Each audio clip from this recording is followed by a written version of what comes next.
Percentage or stat blows my mind every time I look at it. So it's 8% of all YouTube channels are monetized. So the one way to think of that is like this. So all that under the surface is not monetized. These are people that are working content creators creating content and not getting monetized. And that's not necessarily to discourage you, it's really just to give you that basis, the fact that you might be putting a lot of effort into this, and this is hopefully helping you to avoid that. And at the top there is our friend Mr. Beast. So in terms of about myself, a little bit about me. So I'm Alexis Giovanni. I've got 3,800 at last check subscribers, and we're sitting at almost 1 million views, which is great. This particular channel, when I first started, all covers off cozy games. Cozy games, in case you're curious on what it means games that are not necessarily violent. So these are games that you play, farming sims, that sort of stuff, usually associated and originally came from Animal Crossing, which was the game that was pretty much got us out of COVID, because COVID was a drama in itself. But That then created some other games which I enjoy playing, which include Zelda and some other games that involve a little bit of, not blood, but a bit of violence and puzzle solving as well. So that's everything else. So Agmanate stands for a collection of other things, which I thought was a suitable name. And the last channel which I've got as well, which is the smallest and third born, is the Agioteza one. And I'll pause there for a second and see if you can see any correlation between the channel names. I'm used to looking at a camera, so it's a little bit different. Anyone? Is it your initials? Yes. So each of the channel names, so pardon my wife if she sees this, Mrs. G, if I have any other channels that are born, they're going to start with AG. So that's just part of a branding side of things that I decided to go with. So you might be wondering, what is monetized? What does it mean to be monetized when it comes to a channel? Well, first thing, it's part of being part of the YouTube partner program, otherwise known as the YPP for short. It means that you need to have, like I said before, 1,000 subscribers, which isn't necessarily an easy feat. And then just to set that bar that little bit higher, you need to add 4,000 watch hours over the past year. So I'll let that sink in for a second. It's the easiest way to see it. And the reason and the point of that is that you do receive revenue. So once you get to that point of being monetized, every time you might be disturbed by watching your content by a stupid ad, it means you're getting paid a little bit of that, little bit of sliver of income coming from YouTube. There is a partly monetized one, and this is a brand new initiative over the past few months. It means you are part of the YouTube partner program, but it means you can enter into the whole scene by having 500 subscribers. You need to have 3 valid public uploads, which means it needs to just be visible, and 3,000 watch hours, which again isn't easy. So what does 4,000 watch hours equate to? What does it equate to? Put simply, it's 240,000 minutes or 240,000 views of a single video that lasts 1 minute. Again, not discouraging you, just trying to put it into perspective. So, but having said that, YouTube is hard. It's probably the hardest job that I've ever had. It's a part-time thing, it's not a job, but it's definitely hard. Because you have to be a videographer, you have to be an editor of film and videos. You need to pull these sort of faces when it comes to thumbnails. You need to be a model. And so it doesn't stop there. You've got to be a photographer, lighting expert, you've got to be an engineer of audio, you've got to be a designer when it comes to thumbnails, you've got to market all your videos, you've got to be a personality on camera. Hello everyone. But the question is it luck or is it skill? So for me, I put this down into two buckets, I guess, in this particular instance. So channel number 1, which is the first one that was born during COVID or just after COVID or during lockdown, it was my creative outlet. It was the only way that I could get out there and sort of do my little creative element of creating videos, because that's just what I like to do. Compare it to the second channel. Both reached this milestone. I just picked this one at random at 800,000 views. But when you look at it in comparison, the second channel actually made it in half the time. So, which I find interesting. Is it luck or is it skill? Could be a combination of both. I think a lot of the time it comes down to timing as to when you release videos and topics and trends, but it's just a little bit of information there, because there's a little bit going out there about whether you release it, and a lot of people say that it's down to skill, not luck at all. So the question is, after all this, why would you want to do it? I mean, I've just painted a really bleak picture at the moment, right? And I probably am a glutton for punishment. So for one, I find it rewarding. So it's a way of sharing your knowledge with the world, whether it's development, whether it's coding, whether it's creation, DIY skills, whatever the case is, it's a way of you showing your expertise with the world and giving your input and almost leaving a legacy of sorts. It enhances your presentation skills, contrary to what I'm doing at the moment, but it's meant to be actually make you a better presenter when it comes down to it. Improve your on-camera presence. So talking straight to the camera is a little bit weird, but as you can see, that's the way it is and that's the way it operates. And becoming a better storyteller. This is one thing that I've tried to get out of this as part of my regular job. is around trying to create a better storytelling experience. So trying to give an overall experience and telling a story through examples, analogies, and that sort of stuff. So it's all about that sort of stuff. A lot of us have this personal brand that you may or may not be aware of, but it's an opportunity for you to extend that when it comes to presenting to the grander audience. Great way to meet people. I'm going to admit, a lot of the time it does feel a little bit isolating and quiet. Contrary to the fact that you're in front of so many thousand people all the time putting videos and people are watching you, sometimes you do feel a little bit lonely. So you do get an opportunity to meet people through chat and live streams and that sort of stuff, because I do a bit of both as well. And at the bottom there, it's an opportunity to make some money. Whether or not you make a few cents or $1, but we'll cover that off and we'll open that in just a sec. So you might be thinking now, okay, well, I'm in, let's go. So what should you think about when it comes to starting a YouTube channel, or it might be on Twitch as well? First thing you'll need to do, in suggestion, is to pick a niche that you're passionate about. So ideally something that you are knowledgeable about, or something that you are definitely passionate about. But being passionate about something is definitely going to drive you moving forward, because at the end of the day, you need to create all these ideas that come from your knowledge or your craft. You need to start creating, and I'm going to admit, the first video that you're going to create is going to suck. If you want to go back and look at my first video, it sucked. It's the way it is. But you need to get around 25 videos, roundabout, to get that experience down pat. So that's editing, putting it out there, understanding exactly what the audience is going to respond to. And then you have to ask yourself the question, what happens if I'm successful? Because that's going to impact a lot of things. It's going to impact your regular life. It's going to impact your family, your work, your hobbies. So something to think about. So someone once said that, what are the traits of a good creator? So it comes down to 3 different types of things. An engaging voice or a personality. So these are not necessarily all-inclusive. It's usually one of these things. Have really good engaging edits or videos that are keeping people entertained, to keep them watching, and we'll cover off retention in just a second. Or a niche-focused content. Now, if you can get one of these, you're doing something right, and you'll probably have a successful channel. If you can get all 3 of these right, you'll smash it. So that's the trick about getting all of those down pat. Some of you may be asking, well, how do I edit when it comes to some video content? Well, the good news is that this day and age, especially from 2024, late 2023, there is a trend at the moment of putting out very unedited content. So if you think of YouTube, a lot of people think about Mr. Beast and bang, bang, bang, all this sort of flickering stuff that's going on screen. Today's trend is a lot more relaxed. So you can put out a video with very little editing and the audience will actually respond to it. So there's no need for that high energy that Mr. Beast does with those quick transitions and crazy stunts.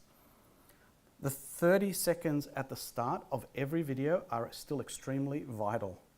So when it comes to this day and age, I don't know if you can relate to this, but we're all just sort of like human goldfish. We've got minds like a sieve. We'll watch something for a second, it's like, nah, I don't want that. So the first 30 seconds are very vital in the sense that what you clicked on in terms of a video that you are promised, you need to deliver that as a content creator. You need to prove that they've come into the right place. You need to make them satisfied and happy that they are where they are. So it's very important. And of course, retention is still important. And I'll cover what retention means in just a sec. So you might be thinking this in your very mind. I'm not going to say it because it's probably a PG rated channel, I think. So retention is this funky looking graph that you get in YouTube. So as a creator, for every video that you put out, once it settles after about 24 to 48 hours, you can start to see where the viewers start to drop off. So I don't know if you can make that out, but that line is how active people are throughout your video.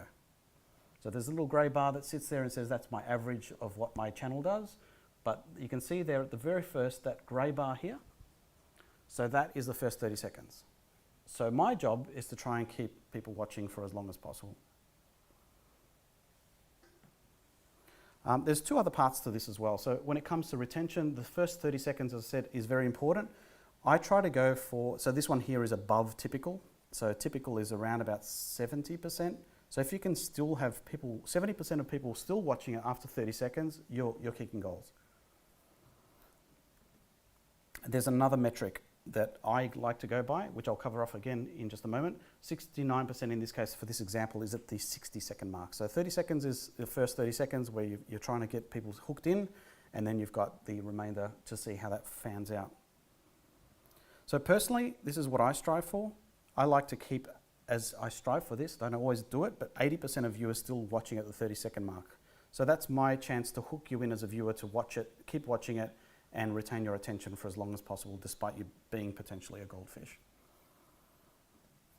The 70% mark of viewers is what I aim for at the 60% mark. So somewhat, I don't know where I got this stat from, someone said that if you can manage to get 70% of viewers still at the 60% mark, you've got a potential for a viral hit. And then 55% is what I'm aiming for. So still over half of the viewers still watching at the full course of the video. And end the video as quick as possible. So I'll show you now in just a sec as to what this means. So this is an example of one of my early videos when I did a lot of learning. So despite this, I've been doing this for 3 years now. So you can see this really big drop there. That means people lost interest straight away. So obviously I did something or they didn't like it, but it dropped off straight away. And then you can see at the very end is where I started to wind down the talk. I was like, okay, well, thanks for watching. Hit the like button, hit subscribe. Everyone's switched off. They're off to the next video. No one cares. So this is where you try to end that as quick as possible. And here's an example of another video, which you probably can't see with my face there. But as you can see there, the drop off at the very end is still there, but it's a lot more of a cliff face. So it means I've kept everyone for as long as possible. And even if it's just those few seconds at the very end, will actually help the overall retention from a mathematical point of view. So a few tips on things to get started. I would highly recommend investing on a good microphone first. As you can see, we've got microphones as front and center, because if you can't hear, people will get upset. A lot of people are actually, I'll show you this in terms of an evolution, but when it comes to audio, a lot of people, and you might be able to relate to this, is that if you've got good audio, you'll listen to it, even if it's got a bad video. But if it's got, so if it's a bad video, you'll happily watch it. But if it's got bad audio, clicking, crunching, and I'm probably hitting the mic, I'm sorry about the lapel, that will actually turn people off. So definitely if you are considering it, definitely get a good mic. And this is an opportunity here to just reinforce the fact that you need to start off cheap. And I did start off cheap, and this is just a little evolution video. I don't know if this is going to play. Hey, you channel members, just thought I'd give you a behind-the-scenes look at my desk. I've kept costs low as I got into So this is my desk at home where I had a plank of wood. For overhead shots and boom mic, but I did I don't know if you can hear that. Wi-Fi-enabled lights to control my lighting, and this is my recent hack using these Chinese lanterns to soften the light. Here's my new aluminium case from my existing GoPro, along with a new cheap boom mic stand I got for my mic, and perhaps mount my camera on it as well. With the introduction of that means I can do away with this desk hack of the wood with clamps. Hope you enjoyed. Thanks for your support. So yeah, so I started off as cheap as I possibly could. It was literally a plank of 2x2 running across the corner desk and then holding my microphone, as well as a clamp to be able to do overhead shots for products. So as I said, definitely a good microphone. Invest your money in first and foremost. Lighting is definitely also important. Obviously, we've got lighting here so you can see the stuff, but having the lighting secondary will actually improve the next point. So you can start off with a 3-point lighting system, which I'll cover off in a moment, but if you're going to start off with just one, that's completely fine as well. So having the good lighting actually helps this third point, which whether you've got a spare phone, you're all mobile developers, I'm sure you've got a few phones hanging around.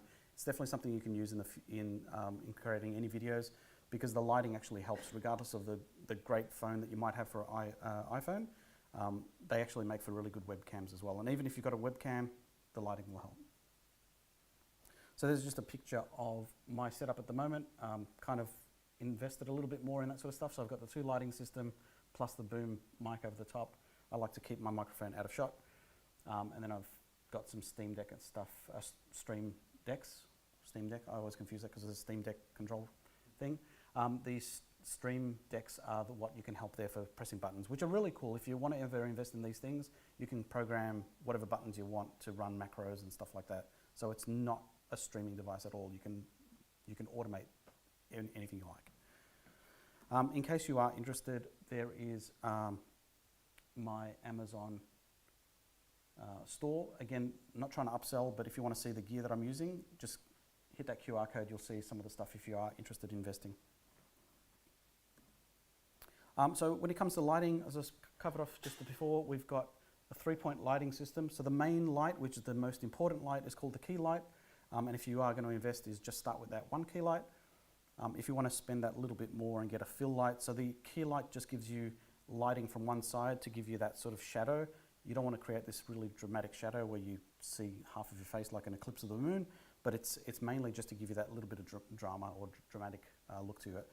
You fill the other side with a small percentage lower than the key light, so you get a little bit of a balance, so you're not blurring your face out with complete overexposure. And the third part there is having a key light. If you want to go to that third step, is just a light that sort of comes at the back of your head and sort of creates that so you can see the shape of your head. Again, this is a lot to cover, so I'm sorry that we're going to go over this pretty quickly. So some of the tips that you might want to cover off. So how do you start off with choosing a channel name? So that's an interesting one, because I've seen so many channels create their channels and then realize that they're actually one of 100 with the exact same name. Thankfully, YouTube's changed things. Now you have got these tags where you've got an at, and then an actual symbol, or whatever your name is. So one thing, definitely do your homework and make sure that you've got a unique name. Otherwise, people are going to confuse you. And confusing you, they may not find you. I'd recommend becoming a channel member of a creator that you admire. So if there's someone that you like in your niche, that you really like the way they create their videos, their content, definitely get amongst them and become a member. So being a channel member of a YouTube channel means that you pay once a month based on their terms, so you get different perks. But being part of that channel membership exposes you to the community. So it might be the fans that watch that particular channel. You might get a little bit closer to the creator to be able to rub shoulders with them at some stage. And definitely do some homework of whatever you plan to do. So when it comes to thinking about what your niche is, go out there and do some searches and see if there's anyone covering that. Because at the end of the day, YouTube is a supply and demand thing. So if your supply is in incredible demand, then you're onto something. But if there's so much supply that no one cares about stuff out there, you just will waste your time. The other big tip, a lot of people overlook this, and I'm still getting grips to it myself, is designing the thumbnail and title before you actually start the video. Because I mentioned that a second ago, is that when it comes down to creating that first 30 seconds, if your thumbnail doesn't look anything to what your intro looks like, they're going to be lost. They're going to lose interest straight away. So it's just that assurity to make sure that you keep consistent throughout your video. Similar to myself, I'm usually pretty quiet, but at the same time fairly animated, but be an amplified version of yourself. So it doesn't mean go crazy with your Mr. Beast vibes, but just the camera will sort of take down your energy. So even if you speak really quietly like this, it comes off really boring. So you need to elevate yourself if you can. So don't be fake, but just be that little bit more amplified. And I think Vanilla Ice, I think, was pretty much on the mark many, many moons and decades ago, is stop, collaborate, and listen. Because when it comes to it, similar to that second point there, if you can collaborate with another creator that you really like and fancy, whether it's something that you can learn, like the way they style, you can also explore and extend yourself to another newer audience, even though you might be a smaller creator. And of course, the listen part of that is listening to your comments and responding to them. The stop part, I'm not sure. It made sense at the time. Making videos as long as they need to be. There's a lot of videos out there that have filler content. So the video itself might have been done in 3 minutes, but they drag it out to 10 minutes. That's a huge pet peeve for me. I just usually put it on 2 times speed and just get throughout the video. But you need to make the videos as long as it possibly need to be. So don't cut things out. You might have to be ruthless and say, well, I don't actually need this footage, but just get it down to the bare minimum of what's needed to get your video point across. And I suggest that if you do consider doing this, is start switching out the word algorithm, which you've probably heard countless number of times with YouTube. Just replace it with the word audience. Because if the algorithm or the audience doesn't like your content, it means the audience doesn't like it. So it comes down to the content itself is not pushed, it's actually pulled from the audience. So depending on your own likes and dislikes, you'll be recommended based on your own viewing habits. So this is sometimes easier said than done. So don't focus on the subs or the subscribers. There is a strong correlation from what I've seen between the top part of this video, which is the number of views viewed over the course of whatever the past year, versus the bottom half of the graph is where the subscribers have come in. So you can see there's almost pretty much a match between the higher number of views that you get, the more subscribers you get. If you don't get views, you don't get subs. So subs is pretty much irrelevant. Just look for your views. And again, another one I'm completely and utterly horrible at is comparison is the thief of joy. So it's extremely easy to compare yourself to another creator who's suddenly blowing up and you've been putting all this effort in and you're not getting any thank for it. At the end of the day, it comes down to your own personal journey. You put in whatever your why is when it comes down to creating the content. Why are you making this content? Are you doing it to make money, or are you doing it to educate people, or a mixture of both? So just try not to think about someone else because it will distract you. Software-wise, there's a few things that I like to use. I personally use Final Cut Pro. There's a few paid options. Premiere Pro from Adobe is the other option. This has been getting rave reviews. I've never used it, so DaVinci Resolve is said to be really, really good. When it comes to thumbnail creation, I personally use Sketch and Photoshop. There's a free, I don't know what's available for free, I can't remember.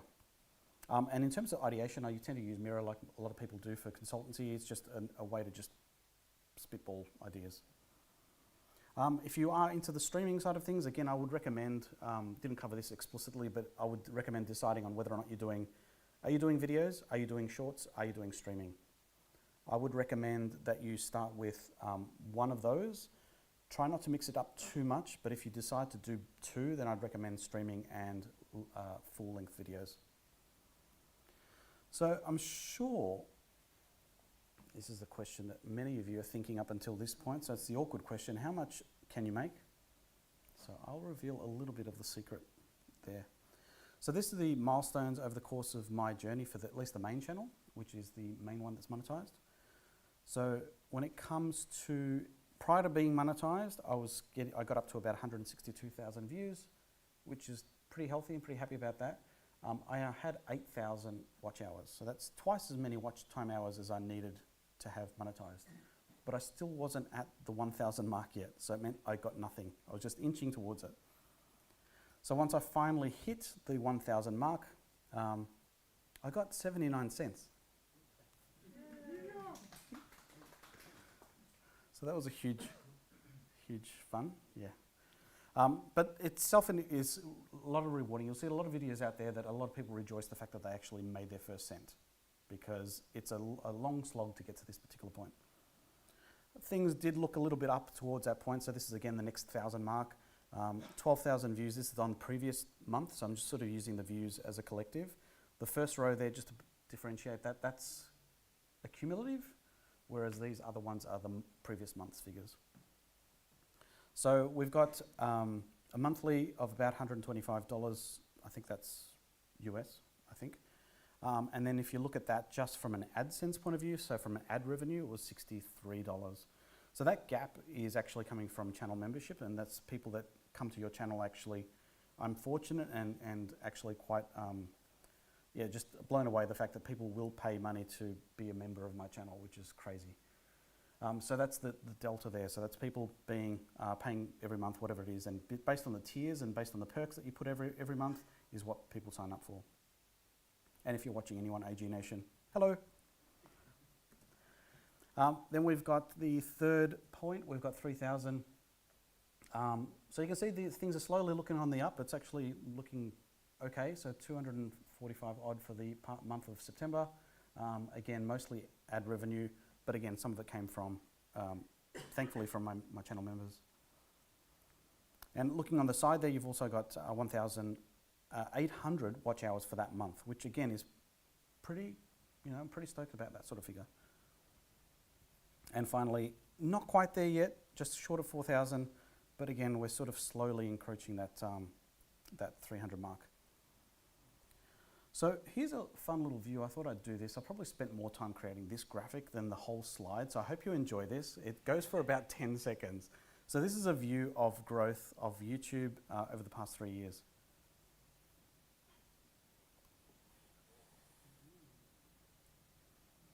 So you can see there it's slowly growing.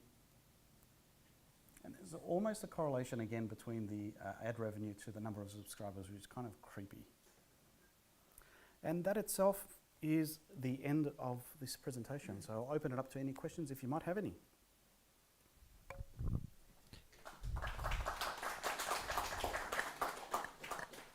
Thank you very much, Alexi. I will say there's a lot of parallels between what you're doing there and what we did when we started doing virtual user groups. Yep. Like audio was the most important, lighting was the second most important. Everything, like video was the easiest part. Yeah, right. Absolutely. Once you solve those two. Before I throw it over, I think Baz had a question. Don't forget to pop your hands up if you have a question. I'm sure you might have mentioned it already, but I might have missed it. How many videos do you make a month, approximately? Good question. I didn't cover it. I cover about one lately for this particular release. There's a new game that I've been playing called Dinkum, which is made by an Aussie developer, made with Unity. Awesome game if you're into that sort of farming stuff. I've been putting out about 4 videos a week this week because it's coming up to a release, but usually I try to do 1 to 2 a week. I guess follow-up question is how much time do you invest in each of those that you make? Rough guess. I would say probably between 5 to 10 hours every video. Yeah. So it's half a full-time job for four videos a week. Yeah. And that's probably being pessimistic as well. Yeah, because there's a lot of time involved in creating the content. So one, you've got to play the game to a certain point because most of my content is game related. So you've got to reach that point to make you've got to capture the video, you've got to set up the scenario, you've got to go then edit it, you've got a voiceover. So I've got a rough rule. So if I've got a 5-minute video, it'll take me 30 minutes to record that. Because it takes me like multiple times to record over and over to get what I think is okay. Yeah, then your character dies. Yeah. 2 seconds into the game, you've got to start So I again. usually set up my script. So I've got a script that I set up that I say this is what I want the overall flow of the video goes by. I've got in my mind the footage that I want to get. Then I get all the footage, edit it down, then do the voiceover, thumbnails, of course. Yeah, so it's a lot of time. Baz? Cool. Thanks, Lexi. That was really interesting. Pretty good. I've got a kind of similar question in 2 parts. External things. TikTok. Like, do you see that as a threat or like an extra marketing channel? Like, is it taking viewers away or is it an extra sort of channel for you to market things? And the elephant in the room at the moment, AI. Do you think AI is a threat to creators? Like, if people can just type up a script and have some AI just put some graphics on it and read it out, like is that gonna take No, people definitely away? the elephant in the room. So I'll cover off the first one. So the first one was around technical tech content. Is that what you mean? Or TikTok. TikTok. TikTok itself, I haven't delved into too much myself. It's I personally have a thing against it. I've done a few videos on it, but at the same time, I know a lot of creators are actually making a fair bit of money over in the States around creating consumer content, consumer videos around it. I haven't been across the news to comment on where it's at the moment. The second part of it was around AI. There's actually a new feature that's been added to YouTube. So every time you do an upload to a video to YouTube Studio, you get a choice that says, is this, and I might show you for a sec, but does this video contain any artificial or altered content? So that's a brand new option, which is great in the fact that they're doing that. So you do have to opt in to say yes or no to that particular question. There's definitely a lot of wins around creating scripts. I know there's a lot of videos out there to help you build scripts. So ChatGPT from that point of view definitely helps you from that element. There's a lot of videos out there and a lot of services coming out there. So you take a live stream and say, here, go and cut down my edited live stream. And it takes all the good bits. I haven't used it, I haven't tried it. But in that case, it's actually a helper. Definitely a time saver to save that 5 to 10 hours plus per video that you're going to spend on it. But when it comes to other altered contents, again, I've got sort of mixed views around AI personally. But yeah, I think there's a place for it, but I think it's getting a lot of influx. Hi. Hello? Okay. You mentioned the importance of a microphone. What qualities, based on your experience, what qualities would you look for in a good microphone and what qualities should you avoid? So what you want to do is, in my case, I ended up getting a mixed solution. So I ended up going with what's called a shotgun mic, which I could put on the top of a DSLR, which I could use for sporting events. It's got really good take directly in front, which means I can have it above me and it takes my voice fairly well. You can invest in another thing called a condenser mic, which depending on the pattern that it picks up. So I'm always telling off my family for being too noisy in the room next door because I'm trying to record and it picks up everything. It's very, very loud, very, very sensitive. So depends on whether you want to do vocals. So a couple of my videos I've actually started to do some vocals, music videos in there as well. So you can use a condenser mic which has a different pattern, so it covers not directly in front but a little bit more surrounded, but doesn't pick up right behind you. So depending on whether you do or don't want to have clicking sounds or clicking around in environments, there's a few different options. And then obviously a lapel mic, which is your best option. It just means you are tied to it, but I'm fairly mobile because I've got the little thing on me. So there's a few different things. I would start off, if you're going to go ultra cheap, is definitely go with a lapel mic just to start you off, because it's going to give you the best value and best sound without the fuss of any other electricals. Does that answer your question? I'm not sure. I had a follow-up question to that Yep. while we grab the mic over here. You had a boom arm in your one. How important do you think that is for avoiding the vibration of you typing and other things off your desk? I think it's great. So there's a few different options. The one I've got is the overhead one. There's also a low arm one, both of which, depending on the microphone that you use, actually keeps away. I haven't had any sort of bumping issues personally, but the desk that I invested in is actually a solid hardwood, I'm not advertising, but desky desk. Really, really good because it's really well constructed. It can sit and stand anytime I want. Very sturdy, and I haven't had a single issue with it. It might have if you've got a laminate table, maybe it might cause different, yeah. But personally, I haven't had a single issue with that because it's made of like hardwood. I noticed in your retention graph it went up. How does At what? retention go up? So that usually happens if I say something that people go and rewatch again. So it might be showing something on screen and they're like, oh, well, let me just go back. And so you double tap and go back 15 seconds and rewatch it. Or if the video is shared and say, check out this at 1 minute 43, is where they get that spike. So sometimes you'll see it sort of flatline, and usually, unless you're really, really special, it's going to go down because people just will lose interest. And it's a matter of trying to not necessarily drag it out, but really keep them engaged throughout the whole video. Do you ever go back and remove old content? I do, yeah, I do. So you have to reach a point where there's two parts to this. There's a lot of time where you've got content that goes out there and you think, okay, this is going to be great, but it's not as great as you might have thought. So you let it sit there and think, okay, what's going to try and gain some traction at some stage? There's been a few videos that I've decided are dead. They're just gone, the horse is already sprung. But there's been one or two videos that I've decided, at one stage I was like, do I click that button? Because with a video, you can decide, do I keep it public? Do I make it private? Do I make it to channel members? Or do I delete it? So I've never actually deleted videos, but I've unlisted videos that I think are just not doing anything. So to answer your question, yes. But it's a hard ask because I'm never sure if am I going to do it and it's going to take off tomorrow? There's always that risk. And there's a couple of videos that I decided, I'm glad that I didn't do that because suddenly they give you a stupid rating system. I can give you some little screens. Give you some high risk. I don't know if you can see that. Oh, actually, I'll probably have to move.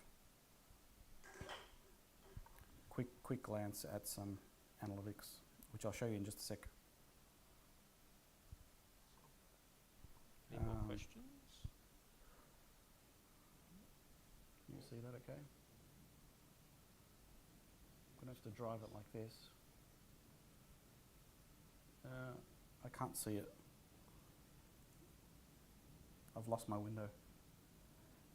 Go down. Yeah, you're on it. So yeah, so if you look at these contents, sorry, this is really awkward doing it like this. There is a statistics. Actually, let me find it off screen so I can show you what it is. Smart. Trying to do it sideways. Actually, this is easier. So you can see here that I've got a little statistic that this taunts you every single time you put a video out. So it gives you a rating over the past 10 videos of how well this video compared to the last 10 that you put out. So you're always almost chasing your tail to try and get a 1 out of 10. And so the idea here is that for the X number of minutes or days or hours or weeks of that particular point, it compares it to other videos and see how it compares.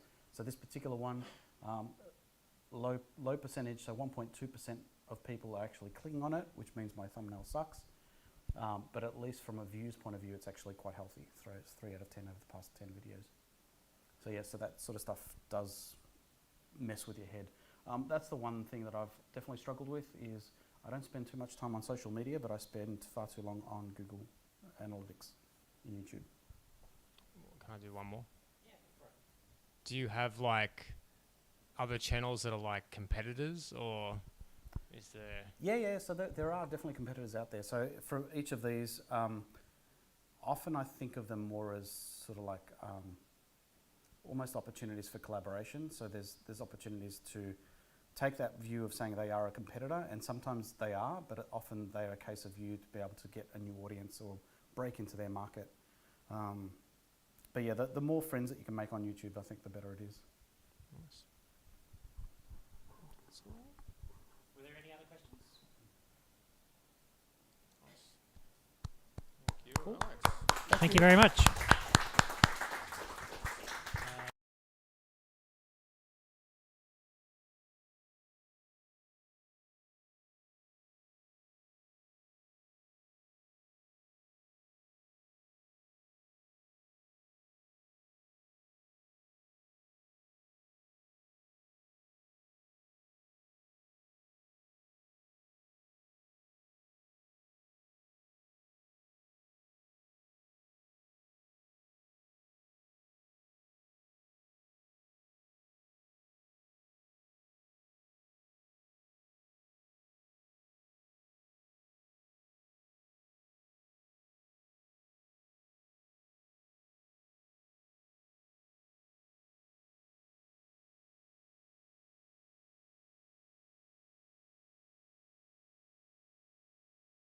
This button, I think, is the button I want, and then this one.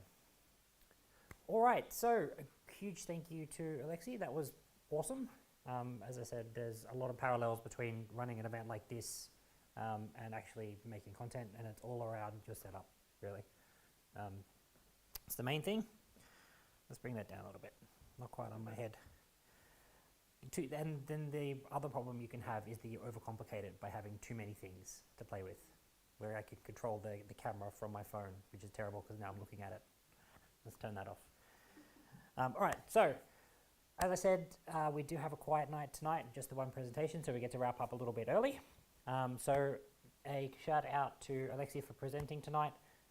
Reminder that we do have the coding nights on next week, Wednesday night, this venue, right here, back again, 6 o'clock? 6 o'clock, yep. All ages, alcohol-free, coding fun times. It's really good. Social night is 2 weeks after that, on the last Tuesday of the month, up at the Imperial Hotel on the rooftop. Unless it's raining, then we might be somewhere else, but somewhere nearby. There is on Slack, there is a social night channel, and there's also a coding night channel and a meetup channel. There's all the channels on Slack. If we do make changes to things, or if we're discussing new venues or stuff like that, it'll all be in there. But meetup.com will always have the most up-to-date info in terms of location and times and all of that sort of stuff. Huge thank you to our sponsors, Mental Group, and I'm guessing that I forgot to put REA on this slide as well, but a huge thank you to them as well for their support for 2024.